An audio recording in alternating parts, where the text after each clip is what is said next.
Hi everyone, welcome back to Chinnu's taste birds. ഇന്ന് ഞാനൊരു beef സ്റ്റൂയുടെ recipe ആയിട്ടാണ് വന്നിരിക്കുന്നത്. ഇപ്പോൾ സവാള ചേർക്കാതെ, സവാളയും ഉള്ളിയും ചേർക്കാതെ വളരെ പെട്ടെന്ന് തന്നെ നമുക്ക് കുക്കറിൽ തയ്യാറാക്കിയെടുക്കാവുന്ന ഒരു സ്റ്റൂ റെസിപ്പിയാണ്.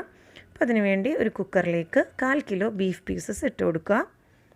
അതിലേക്ക് ഒരു ചെറിയ പീസ് ഇഞ്ചി ചെറുതായി അരിഞ്ഞത്, 3 വെളുത്തുള്ളി ചെറുതായി അരിഞ്ഞതും കൂടെ ചേർത്ത് കൊടുക്കാം. പിന്നെ ഒരു 5 പച്ചമുളക് നീളത്തിൽ അരിഞ്ഞത്, 2 ഉരുളക്കിഴങ്ങ് ഒരുവിധം വലിപ്പത്തിൽ അരിഞ്ഞിടുന്നതായിരിക്കും നല്ലത്, അല്ലെങ്കിൽ വെന്ത് കഴിയുമ്പോൾ പൊടിഞ്ഞു പോവും. പിന്നെ ഇതിലേക്ക് കുറച്ച് ഹോൾ സ്പൈസസ് ചേർത്ത് കൊടുക്കാം. ഞാനിവിടെ ഒരു ബേ ലീഫ്, ഒരു വലിയ പീസ് കറുവപ്പട്ട ഒന്ന് ഒടിച്ചിട്ട് കൊടുക്കാം. പിന്നെ 3 ഗ്രാമ്പു, 2 ഏലയ്ക്ക, ഒരു പീസ് തക്കോലം, പിന്നെ 2 ടീസ്പൂൺ കുരുമുളക്, പിന്നെ ആവശ്യത്തിനുള്ള വെള്ളം. ഞാനിവിടെ ഒരു കപ്പോളം, ഒരു ബൗളോളം വെള്ളം ചേർക്കുന്നുണ്ട്. നമ്മുടെ ബീഫ് പീസസിന് തൊട്ട് മുകളിലായിട്ട് ഈ ഒരു പാകത്തിന് വേണം വെള്ളം ഒഴിച്ചു കൊടുക്കാനായിട്ട്. ഇനി ഇതിലേക്ക് ആവശ്യത്തിനുള്ള ഉപ്പും കൂടെ ചേർത്ത് ഇതൊന്ന് നമുക്ക് നന്നായിട്ടൊന്ന് വേവിച്ചെടുക്കണം. നമുക്ക് ഗ്യാസ് സ്റ്റവ് ഓൺ ചെയ്തതിന് ശേഷം മൂടി വെച്ച് വേവിച്ചെടുക്കാം. ഇതൊരു 4-5 വിസിൽ വരെ വേവിച്ചെടുക്കണം. ബൗളിലേക്ക് 10 കാഷ്യൂ നട്ട്സും 2 ടേബിൾ സ്പൂൺ വെള്ള കസേഴ്സും കൂടെ ചേർത്ത് കൊടുക്കാം. എന്നിട്ട് ഇതൊരു കപ്പ് വെള്ളം ഒഴിച്ച് ഒന്ന് സോക്ക് ചെയ്യാൻ വേണ്ടി 1/2 മണിക്കൂർ വരെ മാറ്റി വെക്കേണ്ടതാണ്. ഇത് ബീഫ് തയ്യാറാക്കുന്നതിന് മുമ്പ് തന്നെ ഇത് സോക്ക് ചെയ്യാൻ മാറ്റി വെക്കണം. കുക്കറിലൊരു 5 വിസിൽ വരുമ്പോഴേക്കും നമുക്ക് ഫ്ലെയിം ഓഫ് ചെയ്യാം. 5 വിസിൽ വന്ന് കഴിഞ്ഞു. അപ്പോൾ നമ്മുടെ ബീഫ് പീസസ് നല്ല പാകത്തിന് വെന്ത് വന്നിട്ടുണ്ട്. ഇനി ഇതിലേക്ക് ഒരു തേങ്ങയുടെ പാലാണ് എടുക്കേണ്ടത്. ഒരു തേങ്ങയുടെ പാല്, 1-ാം പാല് മാറ്റി വെച്ചതിന് ശേഷം 2-ാം പാല്, അതായത് രണ്ടാമത് പിഴിഞ്ഞെടുക്കുന്ന തേങ്ങാപ്പാൽ നമുക്കിതിലേക്ക് ഒഴിച്ചു കൊടുക്കാം. പിന്നെ ഇതിലേക്ക് ഒരു ക്യാരറ്റ് അരിഞ്ഞതും കൂടെ ചേർത്ത് കൊടുക്കാം. ക്യാരറ്റും ഞാൻ ഒരുവിധം വലിയ പീസായിട്ടാണ് അരിഞ്ഞിട്ടുള്ളത്. പിന്നെ ഫ്രഷ് ഗ്രീൻ പീസ് ഒരു 100 ഗ്രാം അതിലേക്ക് ചേർത്ത് കൊടുക്കാം. ഇനി ഇത് ചേർത്ത് ഒന്നുകൂടെ ഒന്ന് വേവിച്ചെടുക്കണം. ഇതൊന്ന് മൂടി വെച്ച് ഒരു വിസിൽ വരെ ഒന്ന് വേവിച്ചെടുത്താൽ മതി, അല്ലെങ്കിൽ ഒരു 5 മിനിറ്റ് വരെ മീഡിയം ഫ്ലെയിമിൽ വേവിച്ചെടുത്താൽ മതി.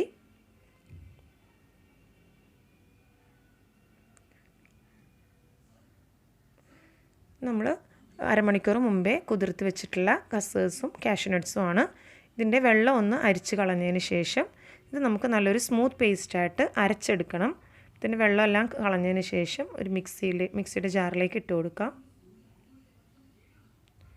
ഇനി അതിലേക്ക് 4 ടേബിൾ സ്പൂൺ തേങ്ങ ചിരകിയത്, 4-5 ടേബിൾ സ്പൂൺ ഇതിലേക്ക് ചേർത്ത് കൊടുക്കാം. പിന്നെ ഒരു അരക്കപ്പ് വെള്ളം കൂടെ ഇതിലേക്ക് ചേർത്ത് നന്നായിട്ട് ഒരു സ്മൂത്ത് പേസ്റ്റ് ആവുന്നവരെ നന്നായിട്ട് അരച്ചെടുക്കണം. ഈ ഒരു പാകത്തിന് നമുക്കിത് അരഞ്ഞ് കിട്ടണം.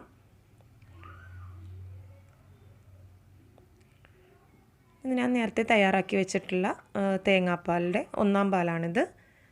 നല്ല കട്ടിയുള്ള 1-ാം പാല് മാറ്റി വെക്കുക. ഇപ്പോൾ നമ്മൾ ക്യാരറ്റും കൂടെ ചേർത്ത് സ്റ്റൂ വീണ്ടും വെച്ചിട്ടുള്ളതാണ്. ഇതിന് ഫ്ലെയിം ഓഫ് ചെയ്തതിന് ശേഷം ഇതിലേക്ക് നമ്മൾ അരച്ച് വെച്ചിട്ടുള്ള കസേഴ്സും കാഷ്യൂ നട്ടും കൂടെ ചേർത്തിട്ടുള്ള പേസ്റ്റ് ഇതിലേക്ക് ചേർത്ത് കൊടുക്കാം.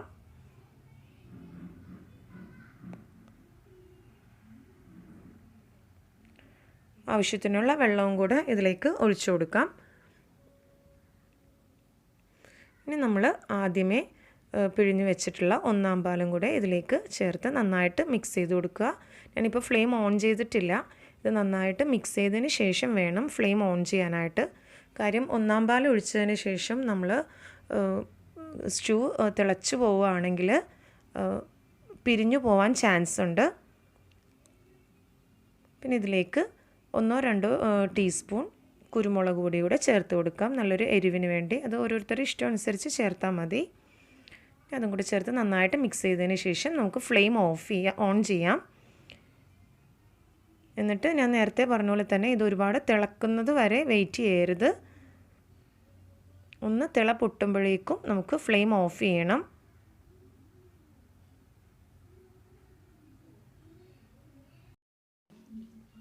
നമ്മുടെ സ്റ്റൂ തിളച്ച് തുടങ്ങുന്നുണ്ട്. ഈ ഒരു പാകത്തിന് നമുക്ക് ഫ്ലെയിം ഓഫ് ചെയ്യണം. ഒരുപാട് തിളക്കുമ്പോഴേക്കും നമ്മുടെ സ്റ്റൂ പിരിഞ്ഞു പോവും. നമുക്ക് ഫ്ലെയിം ഓഫ് ചെയ്യാം.